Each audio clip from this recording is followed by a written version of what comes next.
Can you imagine that in 2026, the world's only superpower, the United States, could be defeated by a country on which it has imposed sanctions for the past 40 years? This is not my claim, but the claim of Professor Sane, whose two predictions regarding Donald Trump have already come true. Now the world is waiting for the third one. This war will forever change everything. This is not some ordinary conspiracy theory. Rather, it is a frightening prediction by Professor Sane, an expert in game theory, which now seems to be rapidly turning into reality.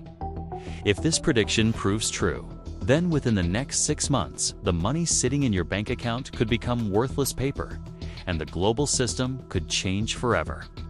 In this video, we will expose the secret script that mainstream media is allegedly hiding from you.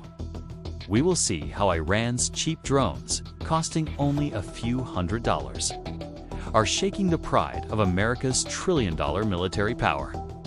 Most importantly, is Donald Trump pushing the world to war destruction just to use emergency war powers or extend his rule, a path that some claim connects to secret societies and end times agendas? In the next few minutes, you are about to see a side of the truth that the world may not even realize. Welcome once again to Real World Story Channel, dear viewers. Professor Sane's first prediction was that Donald Trump would win the election again, which turned out to be true. His second prediction was that as soon as Trump came to power, a severe war between the United States and Iran would begin, and that also happened. But his third prediction, which shocked everyone, was that in this war, the world's biggest superpower, the United States, would suffer a major defeat. And this is not just a random prediction. There are several logical arguments behind it.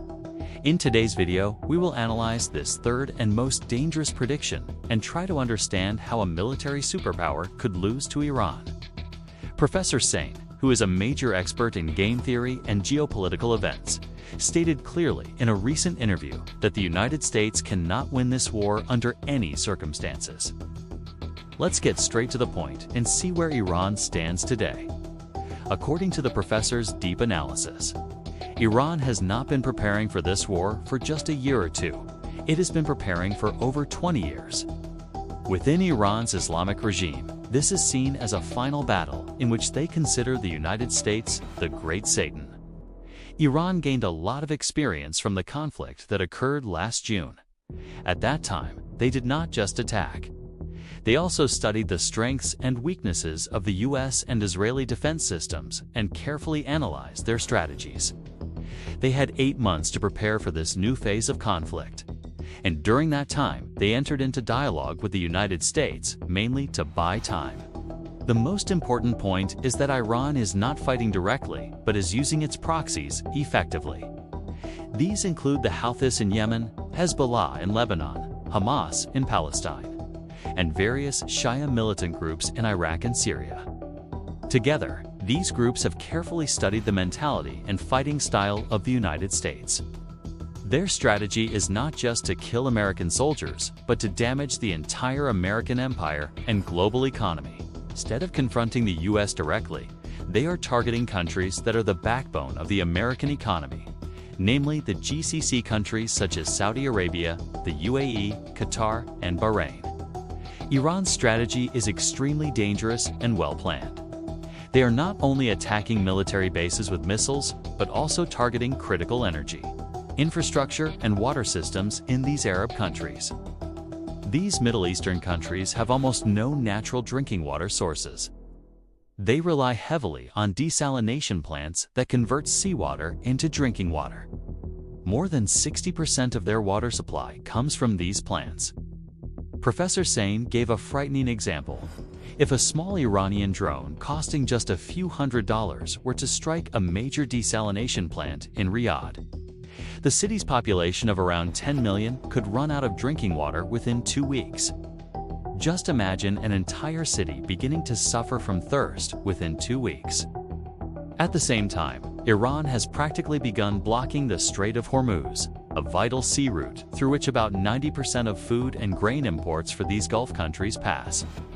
Many people think this tension would only cause some inflation or economic disruption. But in reality, Iran is threatening the very survival of countries like Saudi Arabia and the UAE. It is also important to understand that these Arab countries are crucial for the U.S. economy because of the petrodollar system. These countries sell oil in U.S. dollars, which keeps global demand for the dollar high. Then they reinvest those dollars back into the U.S. stock market and real estate. Currently, much of the U.S. economy and stock market is driven by artificial intelligence, investments, and Gulf states are among the largest investors in AI data centers. If the war prevents these countries from selling oil, their economies would collapse, and they would stop investing in U.S. AI systems.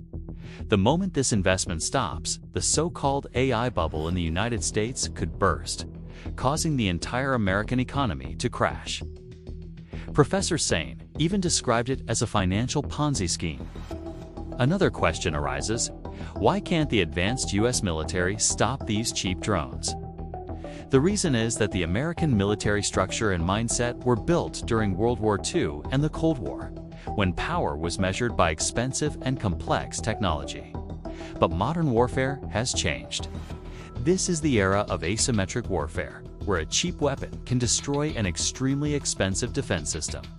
Recently, a video from Israel shocked defense experts worldwide. An Iranian ballistic missile was approaching the ground, and 11 interceptor missiles were launched to stop it. Yet, they still failed. Meanwhile, Iran's Shahed 136 drones, also known as Jiran-2, are manufactured domestically in Iran and Russia, meaning their supply chain does not depend on other countries. These drones are simple but effective. They use a small piston engine and can travel 2,000 kilometers at around 185 kilometers per hour using just 100 liters of fuel. They are easy to launch. Operators simply input GPS coordinates and send them on their way. Because they fly very low, they are difficult to intercept and spread fear along their path. Though only about 8 feet wide, they can carry 40 kilograms of explosives. Stopping such cheap drones with expensive interceptor missiles is like using a train to stop a CARUS. Defense officials have admitted that Iranian drones are creating bigger problems than expected and are harder to stop than ballistic missiles. This also creates a financial disaster. A drone costing $50,000 might require a multi-million-dollar missile to intercept. Such a war becomes economically unsustainable. As the U.S. stockpile of interceptor missiles decreases, it has even started using reserves meant for potential conflicts with China. If this continues, the petrodollar system could collapse, and the world could rapidly shift toward a multipolar global order where U.S. influence declines. Furthermore, so far the United States and Israel have mostly relied on airstrikes. But history shows that no country has successfully changed another country's government through air power alone. Ground troops are usually required. However, U.S. officials have stated that they currently have no intention of sending ground forces into Iran. In the coming months, there could be intense pressure from Israel and Arab countries for the U.S. to send ground troops and eliminate the Iranian threat permanently. Finally, the question arises: why did President Donald Trump enter such a risky war? Professor Sain suggests 3 main reasons. 1. Overconfidence after a small, successful operation in Venezuela. 2. Political and financial benefits, including lobbying from Saudi Arabia and Israel. 3. The influence of alleged secret societies and end-times beliefs involving groups such as the Illuminati, Jesuits, and Freemasons, who supposedly believe a major war in the Middle East is necessary to fulfill their spiritual agenda. According to this theory, this conflict could be part of a pre-written script tied to end-times prophecies. In conclusion, Professor Sain's third prediction suggests that the United States may be fighting a war that would be a loss even if it somehow wins. Just as in Iraq, Libya, Syria, and Afghanistan, attacking Iran could ultimately damage America itself. What do you think about this? Let me know in the comments section. If you liked this video don't forget to like and share it. See you again in the next video.